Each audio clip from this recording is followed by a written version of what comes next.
Hi, welcome to another Hooked on Drupal. Today is Friday, June 26th, and we have a full show today because we have a full cast and new members to Hooked on Drupal. Well, at least one. So, Hillary, formerly Lacha, now Lalwin, help me out. I'm terrible with names. This is not going to go well. Lawandowski. Okay, we can do this. Well, at least it'll be spelled correctly when you're titled. It's on the website. It's on the website. You can. Did we already updated that, or we already had it? I'm on top of it. Yeah, someone actually updates the website. That's good. That's what you guys hired me for. Among other things, and we'll probably get into some of that today. So it is kind of the summer edition. We didn't go to DrupalCon this year. We went last year. Well, you guys did anyway. I heard some of the stories. It's a raucous time. I got the lowdown that Pantheon throws the best parties, and there's always a lot of craft beer in parties, and then you see some demos and you come home. So we didn't do that, but we lived vicariously through the meetup through some other folks. But we're actually kind of busy, and everyone's been working on projects and developing stuff. Yeah, we're making money for the company instead of spending it at DrupalCon. But all of that it's been boring, nice to go, but yeah, work. Yeah, we're very busy.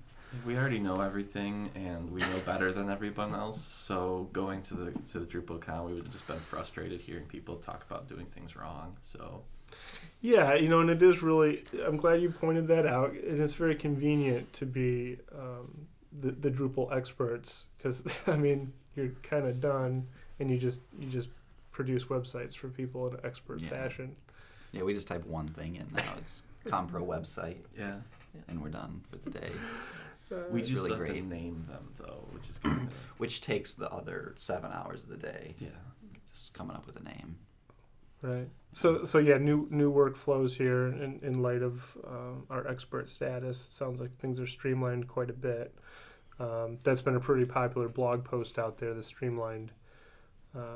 Brad's streamlined blog post. And Hillary just launched her first blog post.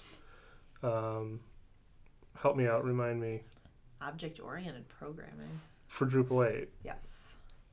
So Drupal 8 is starting to become a regular topic in people are starting to switch their style of programming, developing. Or do you still think Drupal 7 when you attack a project? Yeah. We're not going to use any Drupal 8 probably for a while. There's some Drupal companies or shops that have made their own sites on Drupal 8. But I don't know how many people are using it for production stuff for clients. And even in Drupal 6 days, the views module, which everyone uses, has used a bunch of object-oriented structure for how it's written. So it's a useful thing to know. And Hillary, did you write that just because we're like, hey, we need something about Drupal 8, or was this something that you're digging into on your own? It was more because I have an object-oriented more background than the other developers.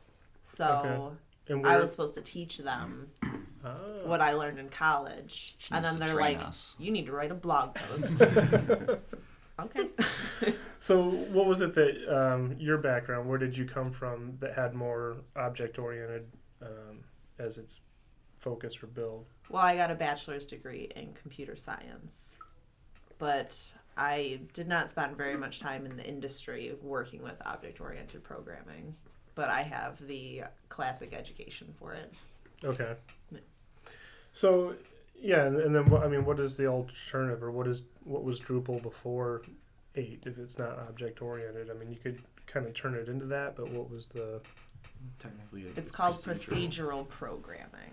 Okay. So you kind of go through steps when you're programming for instead of having these objects PHP. of code that can interact with each other. do. I think you understand it better than I do, Shane. Well, I know how to keep talking. That's something that I can do. Okay, so I mean that's a pretty interesting shift in methodology and approach. And we've been shifting things around here as well. There's been some changes in focus. Brad, I know you've been digging into the discovery side of things and producing novels about the websites that people are going to eventually have. Right. I've tried to avoid writing things or doing work, and in the process of doing that, I've written a few scripts that I could type things very quickly and get a lot of insights about potential and new customers' websites, and then I supplement that with things that are useful for designers and developers, so that they can move forward with the project. So that's the ideal world, and we're not 100% sure that it's working great for every single project yet, but that's the ideal that we're working towards. And in the meantime, I'm just going to have 100-page documents that I can slam on tables and stuff. So nice. Like, hey, look, I did a work. bunch of stuff. So yeah, I think clients are impressed by just raw weight. I mean, when you drop a big fat document on the table, they're like, Those like giant rivets through it. Yeah. Or if impressive. you have to drill press through it so that you can get the big ring binder Yeah. thing in there. I mean, well, yeah, like when we started this podcast, we were still the scrappy underdog, like there's like 3 of us just sitting in one room, be like, okay, we need to make a website for a giant client. And now we're a team that's broken 10. We're growing really big. So we've had these discussions internally, and Alex is guiding us in a way for a growth strategy. So we're specializing. Chris is going to focus more on theming nowadays, and Hillary and Dan are doing more of the back-end programming. So we've kind of got these roles that we're trying out, and that'll be an interesting thing to see how it works as we move forward. yeah, growing team, and I mean, with that, it sounds like we get to specialize a little bit more than we did in the past. Between the 3 of you, how do you see that breaking down? And you can talk about Dan too, even though he's not here. That's fine. So discovery with Brad, and then is there other focus or specialization that's going to change? Well, you'll be focusing on like site building and development stuff. Right. So like the initial, make the whole skeleton and everything work, and then Chris will take it over and make it pretty. Okay. Yeah, and do things that Brad doesn't like. Yes, right. But you don't have a But say he won't anymore. see it. Doing so things that Brad doesn't it's so like far removed from him now. is your specialty Yeah. now. Also known as theming, Right. or okay. That would be it. Yeah. Well, and Brad Brad, do you have to just by default, do you concede on the use of different theming approaches, or I wouldn't call what he does conceding. or just jabbing continually? Just writes things on the whiteboard. That's not the way I would do it. Passive-aggressively That's shows them to me. Yeah. Look, it's stripy and pagey. It's right there. So you're more of a manager now. That's No, I hope not. That'd be pretty scary. Yeah. That was a weighted question. yeah, it was.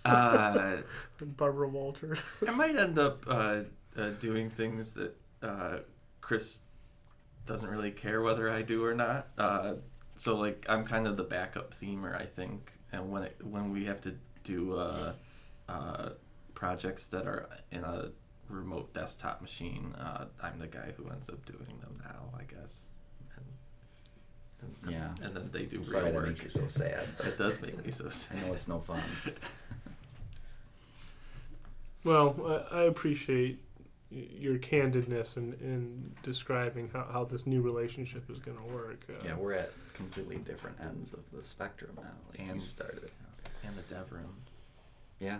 It's a opposite packed sides of the dev room. house in there. Mhm. I mean, it used to be just Andy, and Right. Yeah, it's like we've shifted. So now There's 4 developers. we're going to try to there. get 4 people crammed into Andy's design room.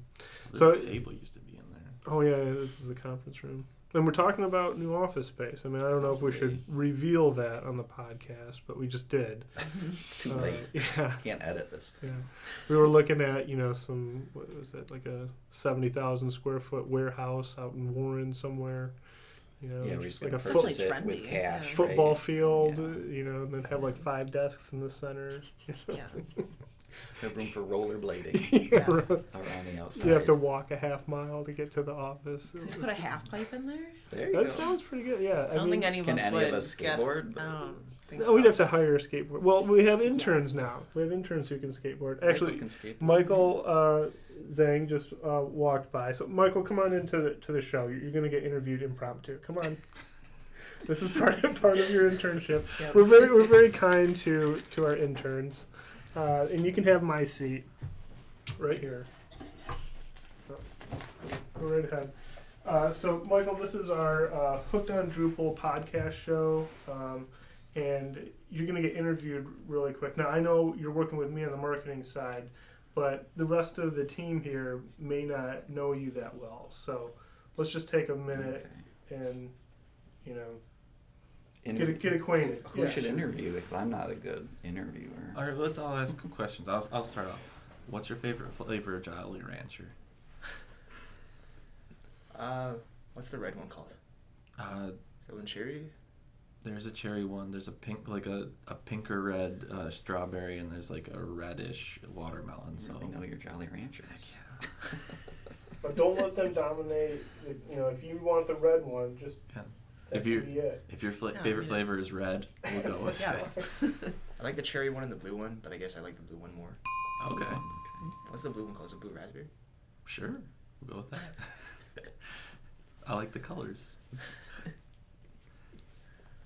I'll ask the food question. Did you get asked a food question during your intern interview? Like, if you have a plate of food, and there's burger and fries, will you eat the burger and the fries kind of at the same time, or will you eat all the fries first and then the burger?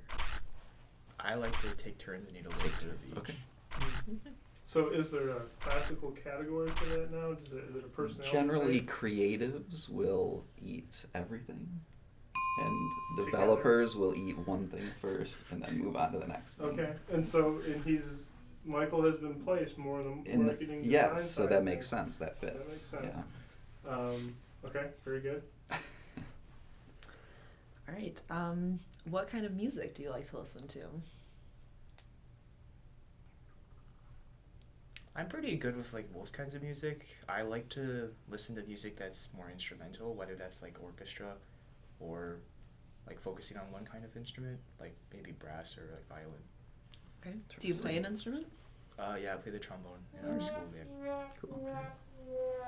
Those are excellent. I mean, very succinct answers. Now here's the big one, and I think this is the big differentiator. Michael, you're playing a first-person shooter game. And you have weapons selection. Do you go for the machine gun or the sniper rifle? Are those the only two Yeah, options? there's a low inventory. It's a low inventory. You have to pick between the two. It would depend on the playing style I feel that day, Okay. based on the map also. Okay. If I feel like it would be more strategic to use a sniper rifle, I would probably choose that. But if I feel more like just getting in there, like trying to take out the enemy, I'll choose the machine gun. And I feel the energy on the ladder. You want the machine gun. You really do. And that's good because the machine gun is the marketing tool of choice. Right now, Fire till you hit something, yeah. right? And what is one of the projects that Michael is working on right now for me is a replenishing of ammunition. What is the super interesting project that we have you working on right now? You're having me look for Twitter handles? That's right. And collect as many as possible. There's like a limitless supply, right? I guess. I don't know. Yeah. They just keep making them. All right, Michael, thank you so much for your time today. Thank you.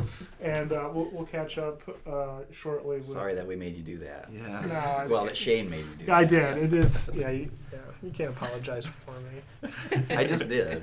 It's on the podcast.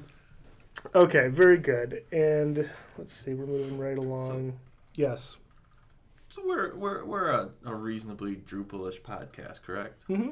Have we mentioned let's talk Drupal about yet? Drupal. Seriously, people have mentioned before. It takes us a while to get to the meat, So we should put like at 16 minutes. Is that what At 16 minutes. We sound the Drupal alarm. We sound the Drupal alarm. we should have one of those. Yeah.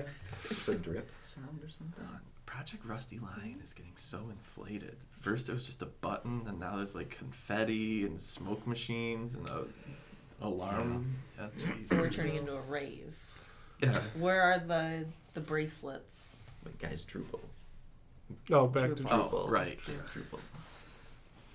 Okay, so have you seen any new cool contrib modules? Have you used any contrib modules that maybe impressed you? I did see that WYSIWYG Fields module yesterday in the drop. I didn't get a chance to use it, but I think the idea is that you can embed any Drupal field in the WYSIWYG.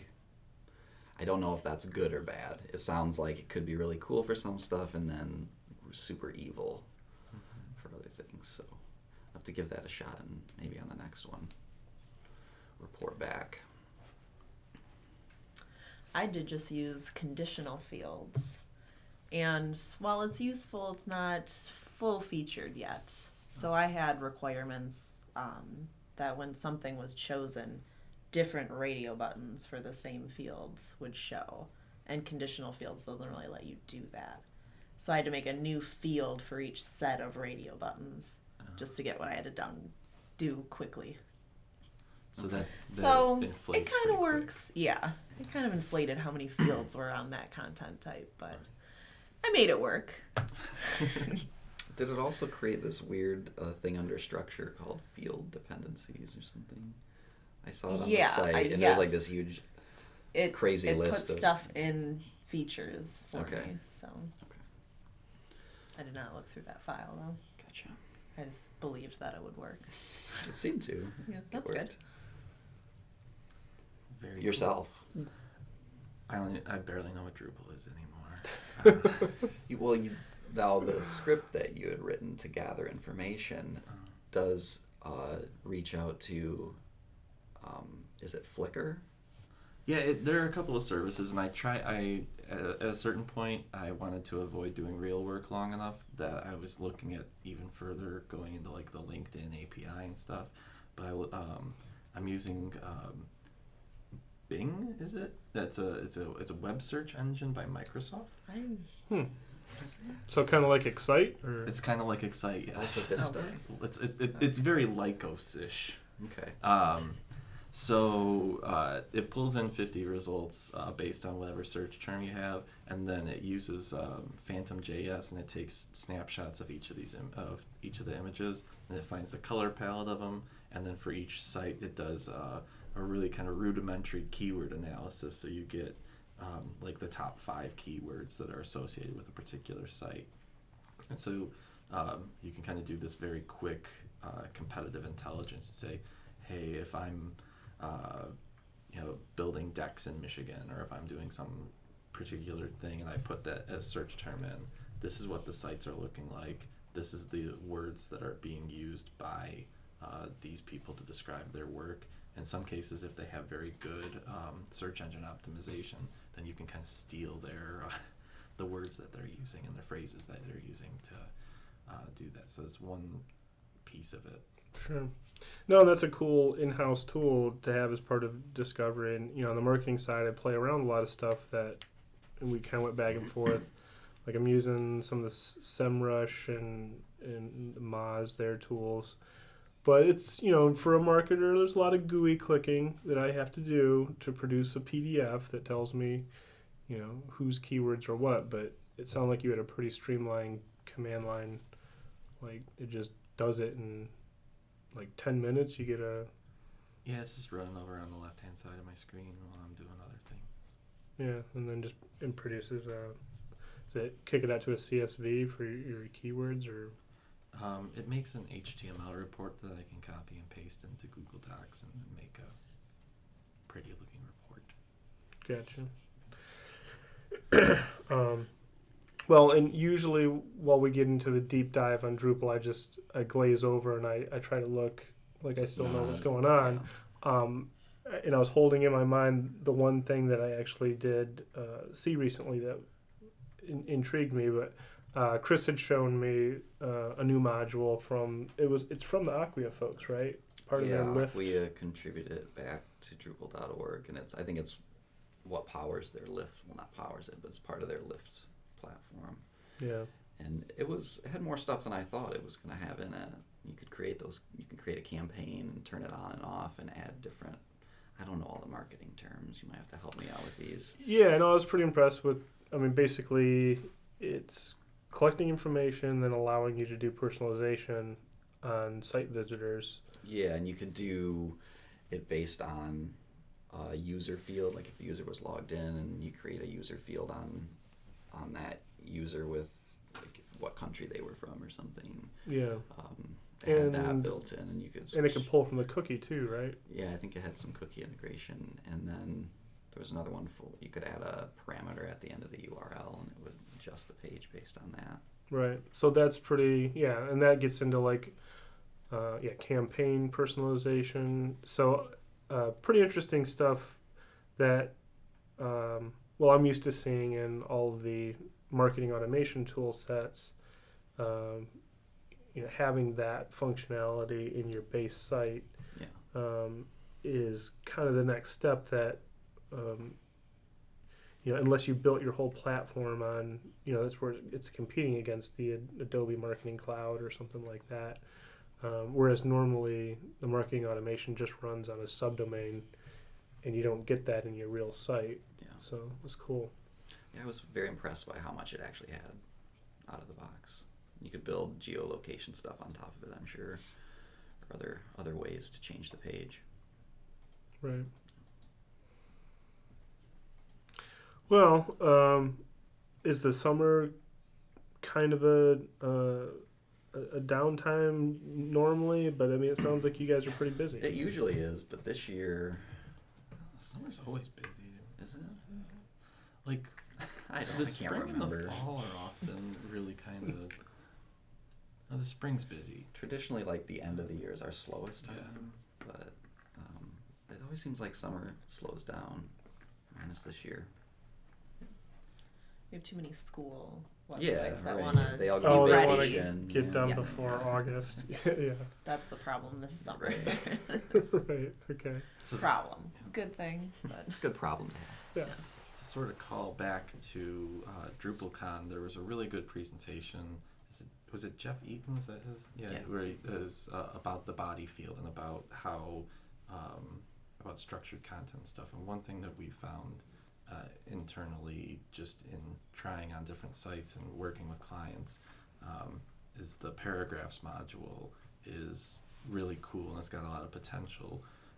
It's not quite to like the same standard of having a WYSIWYG that somebody can just go in and do stuff to. People grasp WYSIWYGs like immediately because they've used Microsoft Word and stuff. Yeah. With paragraphs, you have a lot more flexibility and a lot more ability to structure things. So, Chris, tell me some of the things that you've found in your experiments with paragraphs. For the most part, every site that I've put it on, the clients that I then show, they get it and they like it. And we have made some bundles that we put on every site, like a heading and a long text field and a media field, which is very handy, so they can embed like a video and then drag it up and down to move it around on the page. So rude to the block quote field. That's the block quote field. Yeah, I don't really like the block. Like I mean, I haven't had a site in a while that someone required a block quote. Sorry, block quote bundle that I didn't mention you. So you've added bundles on top of. I have. I've added a block bundle, so you can just embed any block on the site. within the body field. Yeah, we showed off the paragraphs recently as a demo to a potential client, and I think they got it. And people have played with enough web interfaces that are a little bit more advanced, where you get a one-to-many relationship where you can keep making things, and it was cool. And you like the structured field idea as opposed to the WYSIWYG, don't you? Well, just for efficiency. I mean, once you get something that works, you don't want to have to rethink it each time. Yeah. But no, it's cool to see that much control at the build point of a piece of content, but still keeping it organized. Well, we're running out of time here. We got about a minute maybe to wrap up. Anything else noteworthy as we look forward to the rest of this summer going into